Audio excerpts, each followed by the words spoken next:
Hello, everybody, and thank you for joining us for our third Open Access Week presentation. We have joining us this evening Ted Bergstrom from UC Santa Barbara. And let's see, Ted was born and raised on a farm in Minnesota, about 30 miles north of Lake Wobegon. He earned his PhD in economics from Stanford University under Kenneth Arrow. His first job took him to Washington University in St. Louis before he moved to the University of Michigan for 20 years. He currently serves as Distinguished Professor of Economics at the Aaron and Cherie Raznick Chair of Economics at University of California, Santa Barbara. Within economics, Ted specializes in microeconomic theory and its applications, with attention to voting and public choice. Great timing. The theory of unselfish behavior, the theory of marriage and the family, the evolution of human preferences, health economics, and various topics that seem intriguing. For example, the economics of academic journals. And Ted, feel free to go ahead and take it away. Okay. So, so I think there's kind of an interesting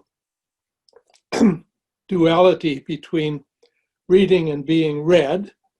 And I'm suggesting that we can think about the economics of this, in particular, what happens if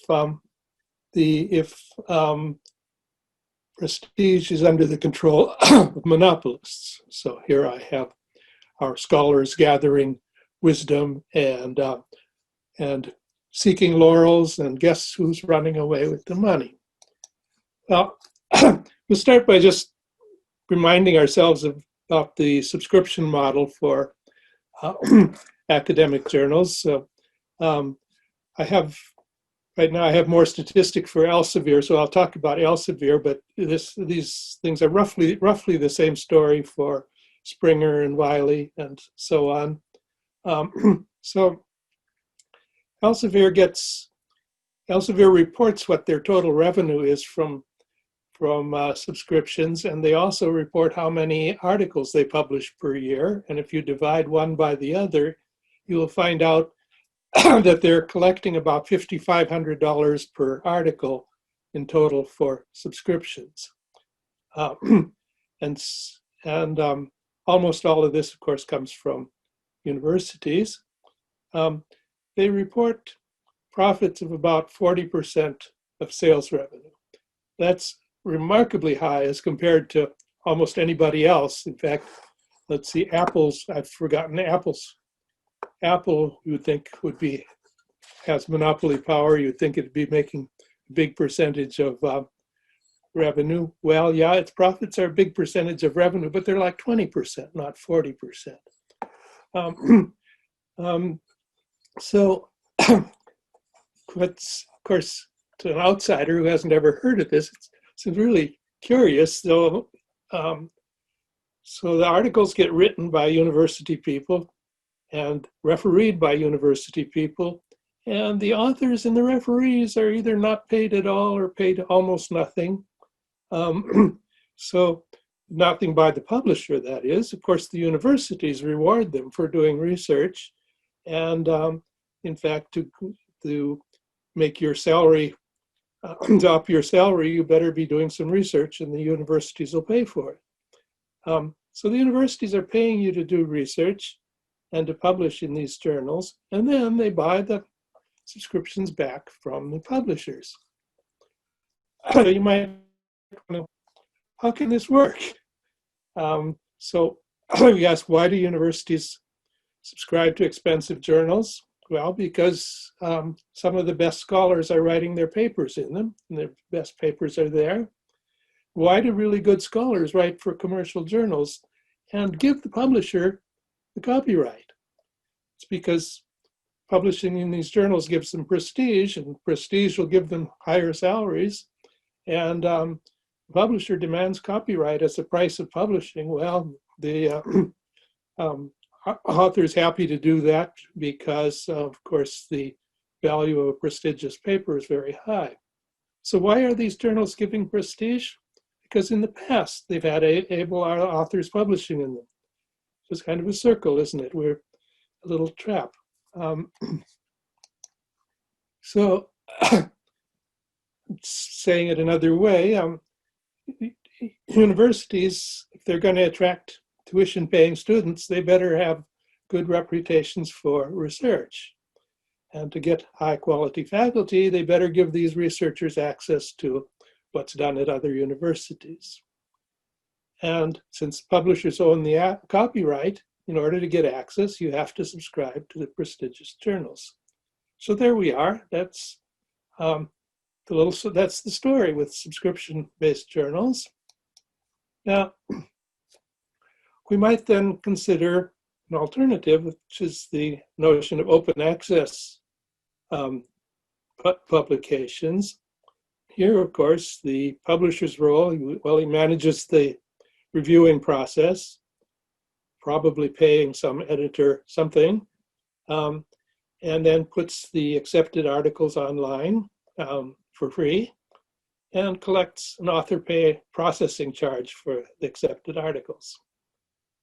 And of course, there are two versions of this. One is the so-called hybrid open access, where some of the articles in the journal are open access and some are not. Here, if the author pays the author processing charge, they're made open access. If he doesn't, they're not. And they still sell subscriptions. And then there are the entirely open access journals with no subscriptions. So either way, these guys are selling prestige. And it occurred, of course, to these publishers, well, let's see, yes, reading the journal is valuable to scholars, so we can sell access, but publishing is valuable too. So can't we charge for publishing? Maybe instead of subscriptions, or better yet, in addition to subscriptions. So you want to think about that kind of model. And here, at least for my habits of thought, it's helpful to look at this as a little game. And it's not a very fancy game. In fact, I'm going to specialize it, oversimplify it for a discussion. We could generalize this in many ways, and I think much of the qualitative nature would still survive. So let's think of there being, the players will be a publisher and a bunch of universities. And I'm thinking now of the universities as acting as agents for the agent for the scholars that live there. A more thorough model would model the scholars as decision makers too, and their interests don't always coincide with that of the university. But for the moment, let's do this simple version. And so the strategies relevant are, well, the publisher is going to set subscription prices for its journals and also APCs, author processing charges.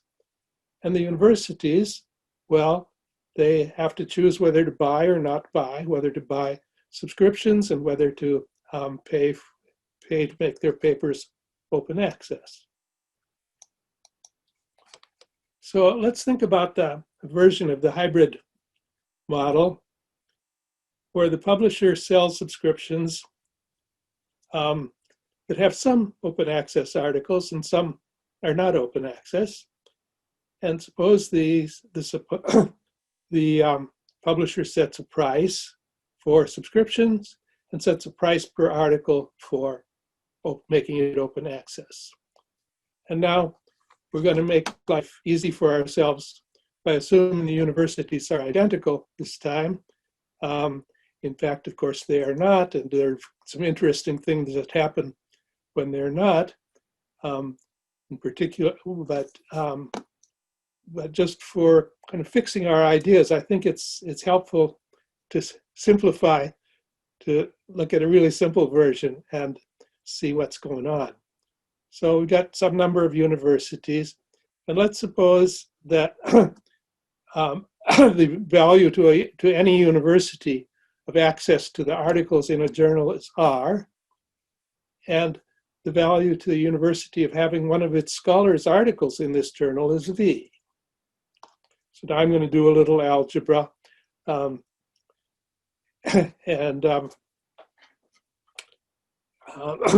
I think it's not very complicated.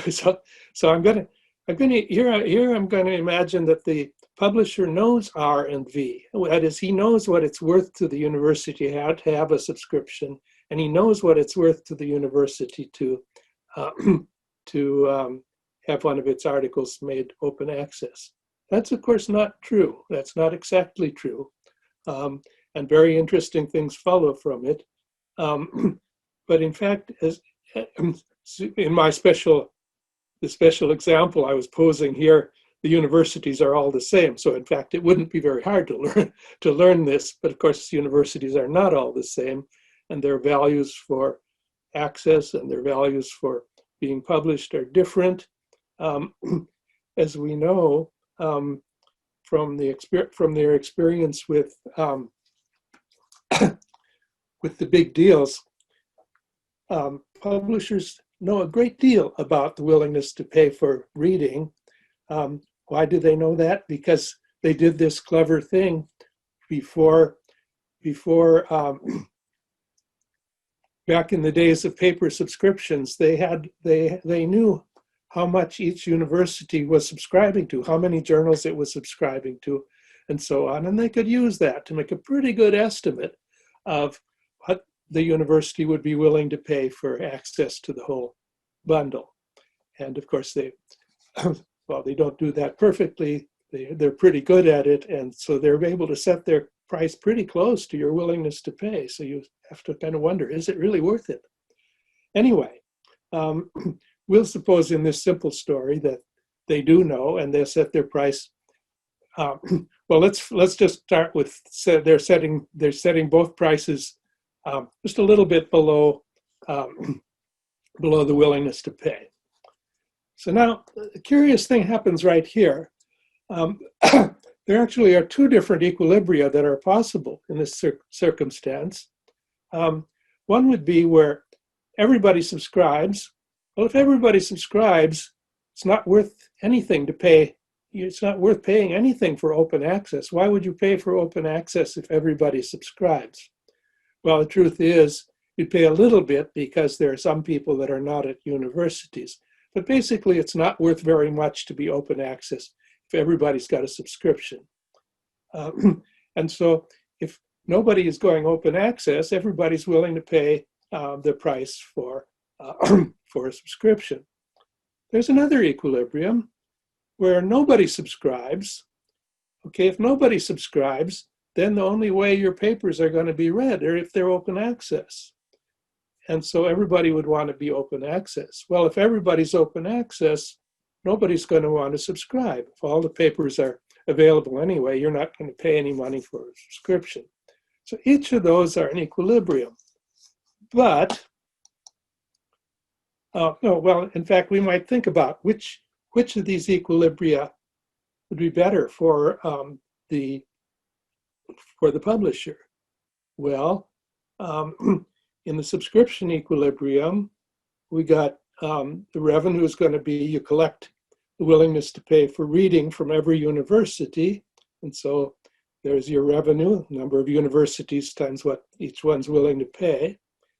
In the open access equilibrium, you collect no subscription revenue, but you collect this willingness to this V, what you're willing to pay to be published from every article. And so then we can compare the revenue, number of articles times the value per article times number of universities times willingness to pay. So which one is bigger? Well, that's going to depend. I mean, which is better for the publisher depends on which is bigger. And which one of those is bigger? There isn't any obvious reason why one or the other is bigger. Although I'd kind of like to believe that the value of reading is worth more than the total value of reading is worth more than the total value of getting read, but it could go either way. But we do have some clues. The first thing to notice is when I suggested that if both those prices were less than willingness to pay, then you could have two equilibrium. But the publisher has a choice of those prices. He can control which of those equilibria we have. And so if he sets the subscription price just a little smaller than willingness to pay, and the author price bigger than the willingness to pay, then nobody's going to pay for open access and everybody subscribes. Well, that's roughly the equilibrium that we've had in the past, and still pretty much the equilibrium, except for in the biomedical sciences where you get heavy subsidies for open access publication. So it's a pretty good guess that, in fact, publishers believe that there's more revenue from subscription than from the open access model. Just some numbers to investigate that. So as I told you, Elsevier has subscription revenue about $5,500 per article. So to do as well as that, it'd have to have an APC of about $5,500 per article. So now we might ask, how many authors are willing to pay $5,500 to publish in an Elsevier journal? Well, in the biosciences, they are paying that. In fact, Cell has APC of $5,900. Elsevier has 43 journals that have charges bigger than $5,000. They're almost all in biomedicine. It has 115 hybrid journals with APCs of more than 4,000. Again, most of those are in biosciences. In the other disciplines, they typically don't charge nearly that much. Their median APC is about 2,800. About 40 of their journals are 1,500 or less. One of the little clues we get from this is, guess what determines what the APC is going to be for a journal? It's going to be willingness to pay. It's what the market will bear. It's not costs. Well, it's true that prestigious journals have somewhat higher costs because they handle more articles. They accept only a small proportion of the articles that they referee. So they do have somewhat higher costs than less prestigious journals. But even here, we notice there's kind of something a little perverse here. You might think that having lots of submissions is good news, because you could charge submission fees and collect that way.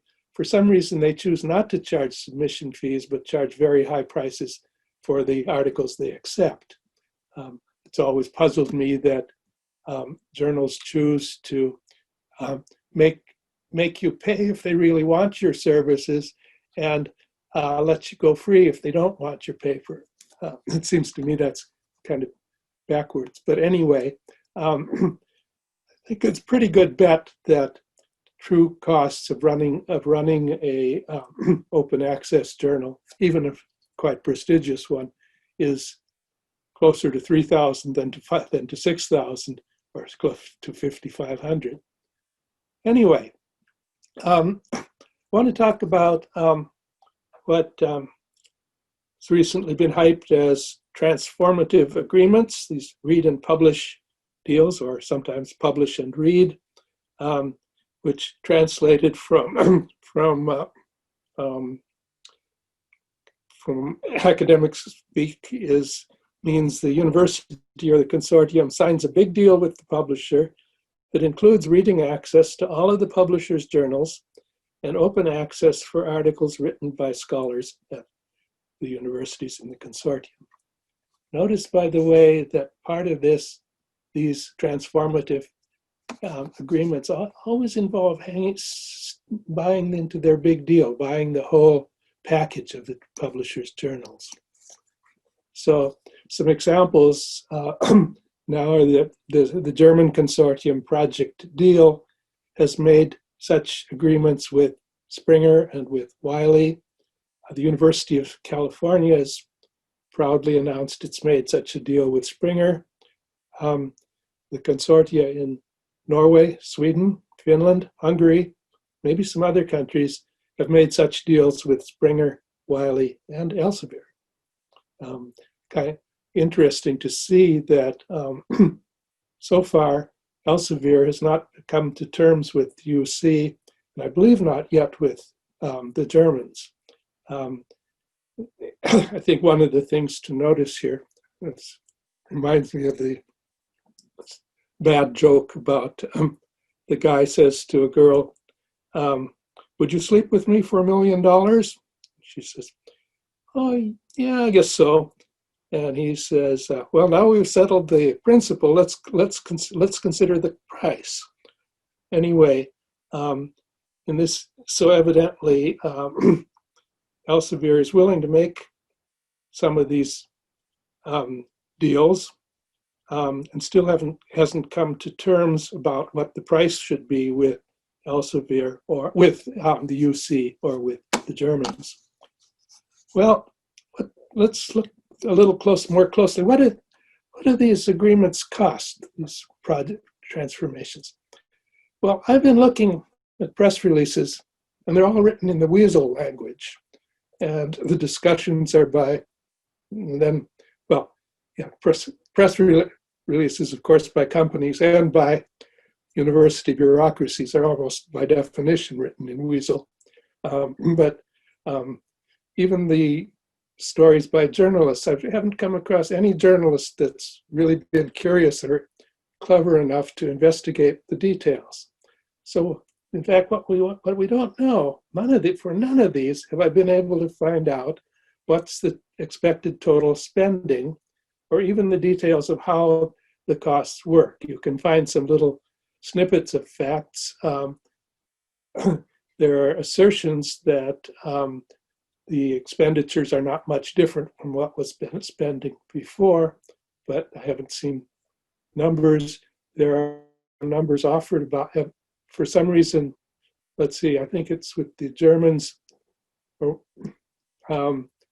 with the Europeans in general, that Springer is getting about, they say they're getting $3,000 per article published, but then it's hard to know what. And then they're also getting access to the journals, but we don't know the total amount, or any even. At least I haven't seen any good estimates of what that would be. I know that the UC aspires to keep total spending close to what its current big deal costs, but so far it hasn't achieved that. And I'm going to argue that even if it did, I'm not sure that's a good deal. So I'd like to look kind of behind the illusion of what I think is the illusion of transformative agreements. So essentially, what we have to remember is that these agreements are going to they're going to maintain the bundled contract, and they're going to subsidize author fees for publishing open access in that publisher's hybrid journals. Well, we can ask, is this going to increase or decrease the monopoly power and the reputation of the established journals? And if it increases the reputation of those journals, wouldn't you guess that the monopolists are going to find ways to collect that value of that reputation?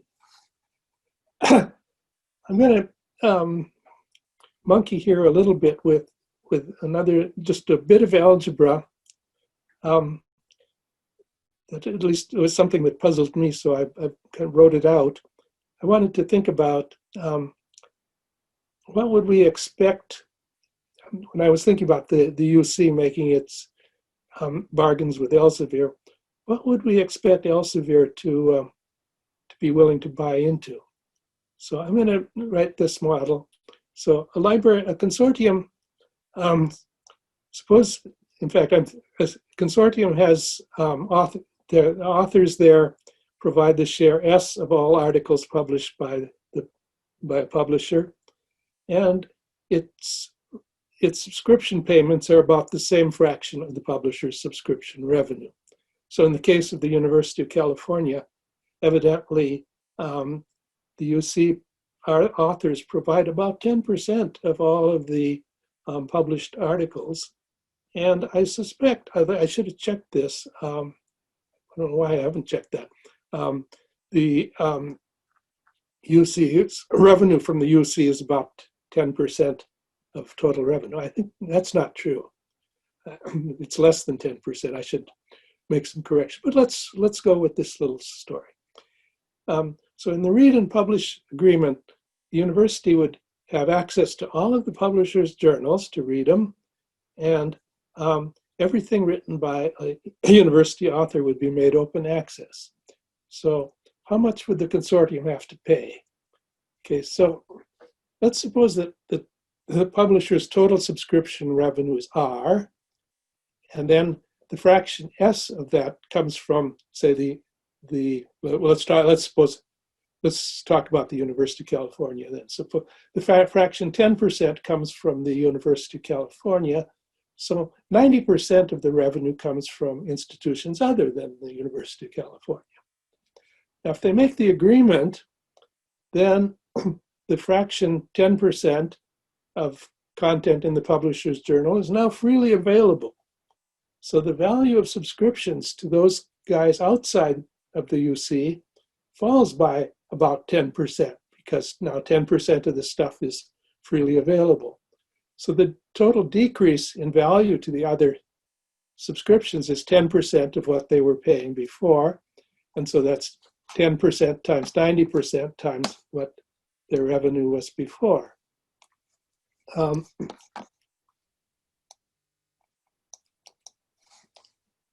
Now, we were assuming that the UC was paying, the UC revenue was about 10% of total Elsevier subscription revenue.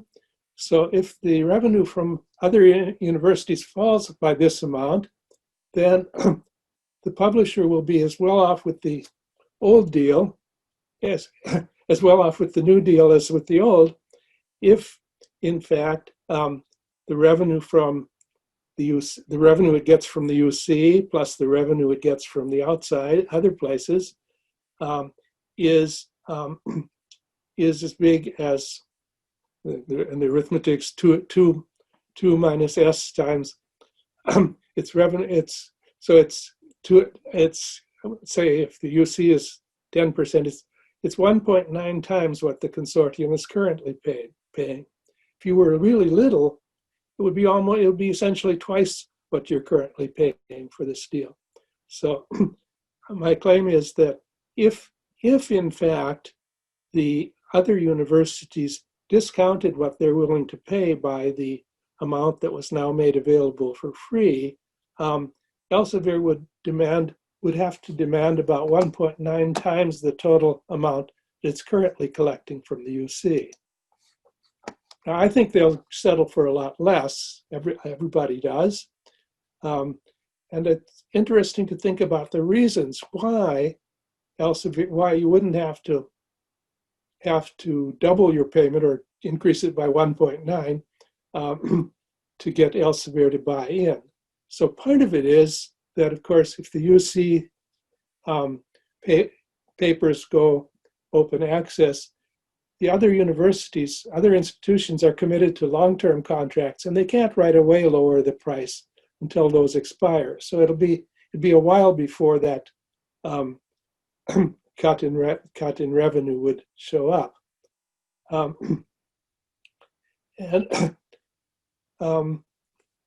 And it may also be another reason why Elsevier may settle for less than 1.9 times its salary is that the bargaining power of universities is, I think, stronger than it was 5 years ago when the current contracts were negotiated. We've got Sci-Hub available. There's more green access. I think more people are posting their papers. It's easier to find them, and so on. So that would help. So that's one reason why you don't have to go quite so high. But I think probably more important reason, which I'm guessing the publishers have figured out, is that if these transformative agreements amount to a subsidy for publishing open access in this journal, they'll subsidize their authors for publishing there, and so authors will be eager to have what to the author is a free is to have open access at no extra charge. In fact, we'll notice that these deals would mean that, or say a deal with Springer, for example, which you see is now signed, means that if you want to publish with Springer, your article can be open access. If you want to publish with somebody else, you're going to have to pay for it, and you want to make it open access, you're going to have to pay. The university will buy in, has already agreed to pay your costs of open access in a Springer journal, and presumably Elsevier would like that to happen as well. Notice that when this happens, currently there's no discussion of making this subsidy available to those who publish in say society journals, in nonprofit journals, in reasonably priced journals. The subsidy only goes to those authors who publish in the expensive, high, big publisher accounts.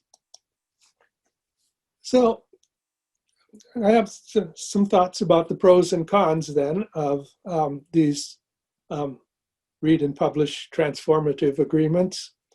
So certainly the pro is that the world at large benefits from there being open access to published material. And in fact, it's kind of interesting. It's perhaps laudable that, say, a German consortium and the UC are interested in the world in general. It's in making their stuff available to the outside. Well, that's a good thing. There's an efficiency argument too, of course, is that since there are really no costs in having somebody have access to a journal, it's a waste to have people excluded. Now, it's true that there's some waste to charging for submissions if it excludes some people from submitting, but even here, we're claiming that with the subsidy, the people will not be disincentivized from submissions. So is it true that if the libraries bargain for a read and publish deal with no increase in total fees, everybody benefits? Well, maybe, but for starters, if they were able to bargain in this way, could have been used, they might have been better off bargaining for a lower subscription fee.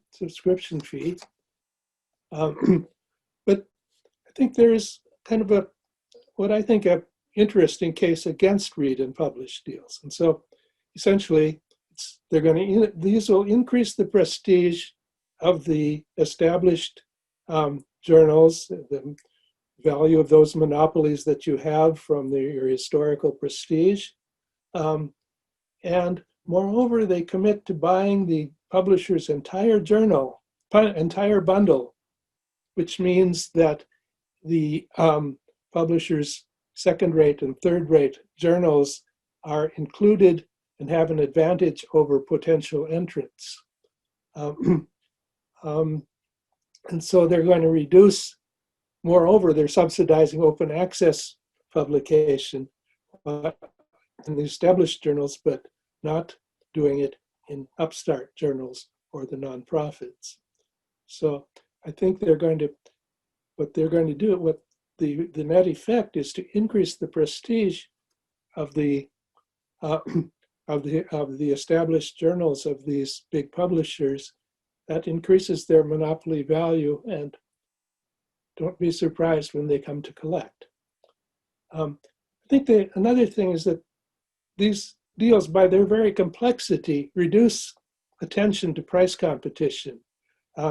Makes it easier to hide a bad bargain. And you look at the rhetoric surrounding in the press releases from the universities and the publishers, and curiously, they don't tell you what they're actually paying. So this is nice if you're a bureaucrat who wants to defend the bargain he's made. If the bargain is so complicated you can't tell whether he was cheated or not, it's kind of comforting, but not probably a good thing from the point of view of universities. Another thing is that if the university is paying these APCs, authors don't have any incentive to look for a good deal because, and so there's not going to be price competition. So from here, I'll finish with a couple of suggestions about what I think universities should be doing, or what I'd like, it seems reasonable to me, to break the monopolist grip. So first of all, I think that there's a strong case for subscribing a la carte, to dropping the big deals, subscribing a la carte to journals that are good bargains and not buying the whole bundle. And so we're seeing quite a few cases of this. I list some here in the last 2 years. So we've had MIT, SUNY, the UC system.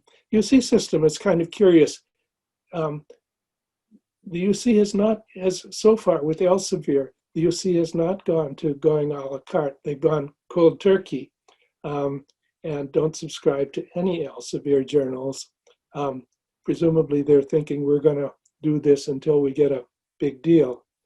In my opinion, that's a mistake. I think they should have gone to subscribing to the ones that are good bargains and never aspiring to have the big deal. Many of the others are doing precisely that. When they're doing that, if you are going a la carte, you can use download statistics and to see what journals are your faculty is making use of. You can also pay attention to what's available for free. Do you really need a subscription? Because many of these journals are available online, or articles are available online for free. I've been interested in this in my own discipline, economics. I had some people collect links, made a little site for green access to economics articles in Elsevier. And I had people go through the journal table of contents for the last year and provide links to those journals, those articles that were in one place or another available for free, often in some archive, or in a university archive, or the author's website somewhere. Anyway, about 80% of them were, and with the better journals, probably 90%. So how often is a subscription needed? So now there is this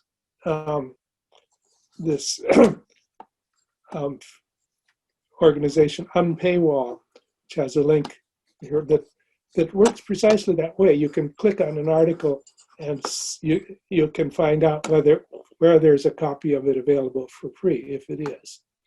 Anyway, I think it'll turn out that the value of a big deal bundle is far less than you might have thought once these things are taken into account. Finally, I'm thinking that if universities are going to subsidize open access publication, they should do so wisely.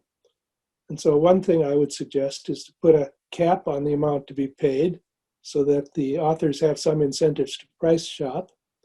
I think they should subsidize APCs for hybrid journals at all. Well, at least for those with high subscription costs. It's just lending prestige to them, which they exploit, to a journal which they then exploit they exploit the subscribers because it's a prestigious journal, not noticing that some of those articles are for free. And finally, it seems to me critical to make sure that the nonprofits get at least as much subsidy as commercial publishers of equal prestige.